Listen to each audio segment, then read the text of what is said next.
नमस्कार विद्यार्थी मित्रांनो, मी यापूर्वी सेट एक्झामच्या संदर्भातला व्हिडिओ आपल्यासाठी घेऊन आलो होतो. त्या व्हिडिओ संदर्भात तुम्हाला जर काही अपडेट पाहिजे असेल तर त्याची लिंक मी व्हिडिओच्या खाली दिली आहे, ती नक्की पाहून घ्या. आणि आज आपण सेट एक्झामच्या संदर्भातलं जे काही सिलेबस पॅटर्न असेल त्याचप्रमाणे जे क्वेश्चनचं बायफर्गेशन कसं असतं ह्या संदर्भातला व्हिडिओ मी आज तुमच्यासाठी घेऊन आलो.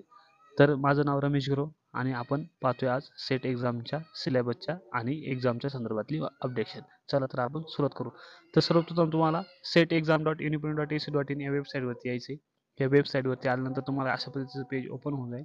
हे पेज ओपन झाल्यानंतर तुम्हाला स्क्रोल डाऊन करायचं आहे. स्क्रोल डाऊन केल्यानंतर तुम्हाला अपडेटेड जो सिलेबस आहे, अपडेटेड सिलेबसवरती तुम्हाला क्लिक करायचं आहे. जेव्हा जे की क्लिक केल्यानंतर तुम्हाला इथं सगळ्या ज्या सिलेबसच्या संदर्भातली जी माहिती आहे ही माहिती तुम्हाला इथं भेटून जाईल.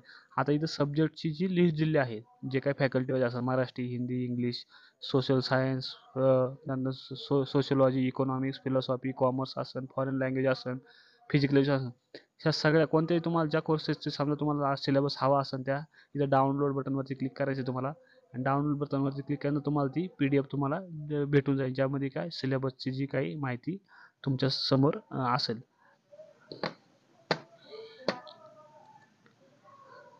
त्याचप्रमाणे तुम्हाला जर तुमच्या एक्झामचं स्ट्रक्चर पाहिजे, जे प्रिव्हियस इयरचे क्वेश्चन पेपर असेल तर याच्यामध्ये क्वेश्चन पेपरवरती तुम्हाला इथं क्लिक करायचं आहे. क्वेश्चन पेपरवरती क्लिक केल्यानंतर तुमची जी एक्झाम होणार आहे ती एक्झाम दोन फॉर्मॅटमध्ये होणार आहे.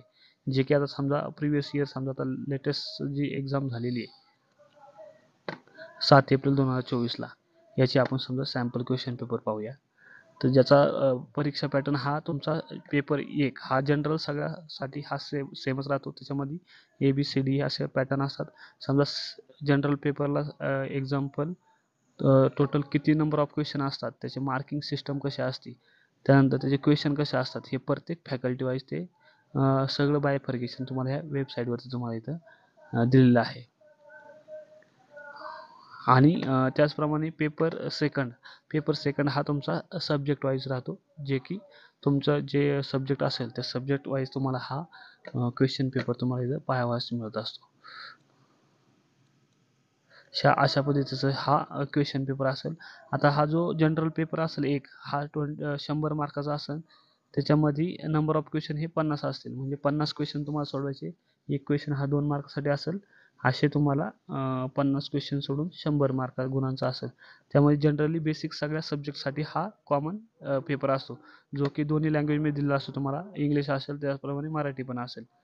त्याचप्रमाणे जो काही सेकंड सब्जेक्टचा आपला जो पेपर असेल, समजा एक्झाम्पल आता इकॉनॉमिक्स घेऊया. इकॉनॉमिक्सचा तुम्ही पेपर घेतल्यानंतर त्यामध्ये त्याचं मार्कांचं डिवायडेशन हे 200 मार्काचं असतं. त्याच्यामुळे टोटल नंबर ऑफ क्वेश्चन 100 असतात, म्हणजे टोटल 150 क्वेश्चन राहतात. म्हणजे part section 1 part A 50 question आणि पार्ट 2ला 100 क्वेश्चन असे टोटल मार्क राहतात ह्याचे. 300 मार्काचा पेपर आणि क्वेश्चन असतात 300. आता हे बघा, हा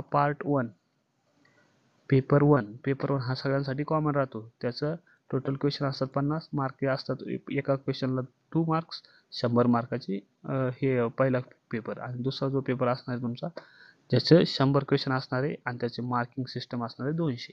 अशा पद्धतीने तुमचा हा 300 मार्काचा पेपर 150 क्वेश्चन आहे. आणि जो पेपर वन हा त्याला तुम्हाला 1 तासाचा वेळ असणार आहे 50 क्वेश्चन सोडवायला. आणि पेपर 2 साठी तुम्हाला 2 तासाचा वेळ असणार आहे तुम्हाला 100 क्वेश्चन सोडवायला. अशा पद्धतीचा तुम्हाला पॅटर्न सिलेबस हा सगळ्या गोष्टी तुम्हाला याच्यामध्ये दिलेल्या आहेत.